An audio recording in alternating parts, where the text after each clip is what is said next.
राधिका यादव एक rising tennis star, एक बेटी जिसका सपना था आगे बढ़ना, लेकिन आज मीडिया बोल रही है कि उसके अपने बाप ने उसका कत्ल कर दिया।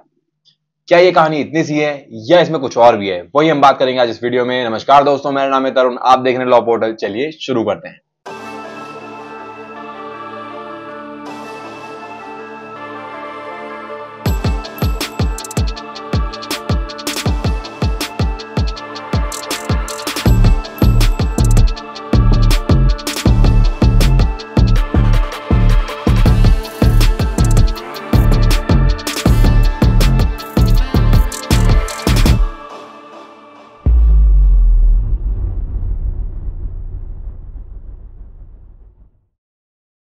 तो इस वीडियो को शुरू करने से पहले मैं एक बात बोलना चाहूंगा जो आप लोगों को बहुत अनकंफर्टेबल लग सकती है। दैट इज, मीडिया ट्रायल ने बहुत लोगों की जिंदगी बर्बाद की है, स्पेशली तब जब मीडिया ने तो किसी को गुनहगार बना दिया, लेकिन बाद में कोर्ट ने उन्हें बाइज्जत बरी कर दिया। मीडिया ट्रायल किसी भी इंसान की जिंदगी बर्बाद कर सकती है, क्योंकि एक बार उन्होंने किसी को कातिल का दर्जा दे दिया तो समाज उसे कातिल ही मान लेती है। लेकिन हमारा काम है, कानून का काम है सच को जानना, और सच हमेशा स्ट्रेट फॉरवर्ड नहीं होता। तो क्या है इस कहानी की सच्चाई? क्या एक्चुअली में ये मर्डर है या कोई एक्सीडेंट? चलिए समझते हैं। मीडिया रिपोर्ट्स के हिसाब से दीपक यादव यानी कि फादर ने अपनी बेटी पे गोलियां चलाई, लेकिन क्या किसी ने यह सोचा कि दीपक यादव उस टाइम मेंटली स्टेबल था? क्या यह केस एक्सीडेंटल डिस्चार्ज का भी हो सकता है? क्या उस वक्त कोई झगड़ा हो रहा था? क्या राधिका और उसके फादर के बीच में कोई रिफ्ट चल रहा था, कोई इमोशनल फाइनेंशियल रिफ्ट चल रहा था, या फिर कोई ग्रेव एंड सडन प्रोवोकेशन हुई थी? क्योंकि ऐसे केसेस में बहुत सारे एक्सेप्शंस भी सामने आते हैं, क्योंकि ऐसे केसेस में हमारा कानून भी इसे प्री मेडिटेटेड मर्डर नहीं मानता है। तो चलिए सबसे पहले समझते हैं मेंटल हेल्थ ब्रेकडाउन का angle. According to media reports, Deepak Yadav बार बार एक बात बोल रहा है कि उसको बहुत ताने मिलते थे कि वो बेटी कमाई खाता है, बेटी कमाई पे पलता है, और ऐसी बातें सुन के किसी का भी मानसिक संतुलन हिल सकता है, क्योंकि ये सिर्फ एलिगेशन नहीं होती, अपने साथ सोशल स्टिग्मा को भी लेकर आती है, specially when you are a reputed person. तो पर्टिनेंट क्वेश्चन ये है कि क्या दीपक यादव मेंटली इल था?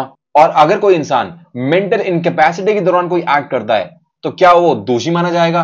तो सेक्शन 22 ऑफ बीएनएस कहता है कि कोई भी इंसान जो मेंटली इनकेपेबल है किसी भी एक्ट को करते टाइम ये समझने में कि उसके कॉन्सिक्वेंस क्या होंगे, तो वो उसके लिए एक डिफेंस की तरह यूज हो सकता है। अब क्या किसी ने दीपक यादव का साइकियाट्रिक इवैल्यूएशन किया ये जज करने के लिए कि क्या वो मेंटली स्टेबल था भी या नहीं, स्पेशली जब हम देख रहे हैं, सुन रहे हैं कि उसके खिलाफ ऑलरेडी इतना स्टिग्मा फैल चुका था सोसाइटी में?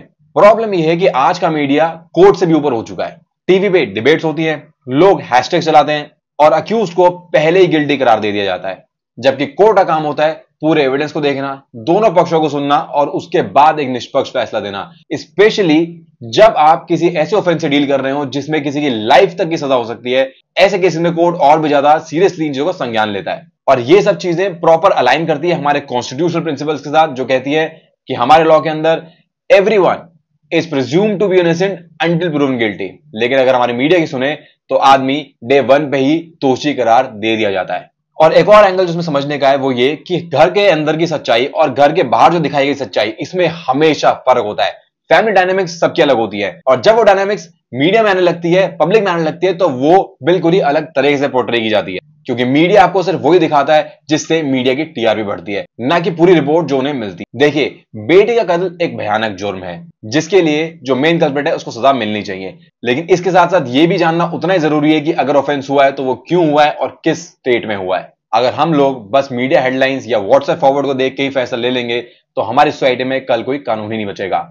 और मेरी बातें बहुत लोगों को बुरी लग रही होगी, लेकिन जरा इसको ऐसे कंसीडर करके देखिए कि भगवान ना करे लेकिन कल आपके ऊपर कोई मुकदमा हो जाए या आप किसी केस में एज एन अक्यूज्ड ऐड कर दिए जाएं और मीडिया बिना आपकी साइड की बात सुने पहले ही आपको दोषी घोषित कर दे, शायद उस दिन आप ये बात समझेंगे कि मैं जो बोल रहा था वो क्या बोल रहा था और क्यों बोल रहा था। और ये कोई पहली बार नहीं जब मीडिया ने किसी को बिना किसी सबूत के सीधा ही गुनहगार दोषी कर दिया है। आप सबको याद होगा आरुषि मर्डर केस, एक 14 साल की लड़की का कत्ल, जिसके कत्ल के इल्जाम में उसके अपने ही पेरेंट्स को अक्यूज बनाया गया था, जिन्हें 2017 में इलाहाबाद हाई कोर्ट ने बाइज्जत बरी कर दिया। लेकिन तब तक ना तो उनकी इज्जत बची थी और ना ही उनका कोई फ्यूचर बचा था। और ऐसा एक और केस था सुनंदा पुष्कर की मौत का, जो 2014 में हुआ था, जिस केस में मीडिया ने प्राइम टाइम पे डिबेट चला के, हैशटैग चला के शशि थरूर को ऑलरेडी गिल्टी करार कर दिया था। लेकिन हुआ क्या, जब कोर्ट में चार्जशीट दायर हुई तो कोर्ट ने शशि थरूर को बरी नहीं बल्कि डिस्चार्ज कर दिया, क्योंकि उनके खिलाफ कोई मटेरियल ही नहीं था। तो ये सब चीजें हमें एक चीज बताती है कि मीडिया ट्रायल इंसाफ नहीं है।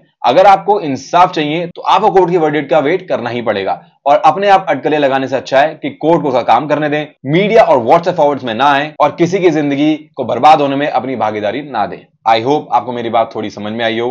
अगर आपको ये वीडियो पसंद आई हो तो इसे लाइक करना ना भूलें, अपने दोस्तों के साथ शेयर करें और अगर आप कुछ व्यू है इस केस को लेके या पे कोई सवाल है तो आप कमेंट सेक्शन में डालें। I will try to answer them ASAP. मैं मिलूंगा आपसे नेक्स्ट वीडियो में। Till then take care.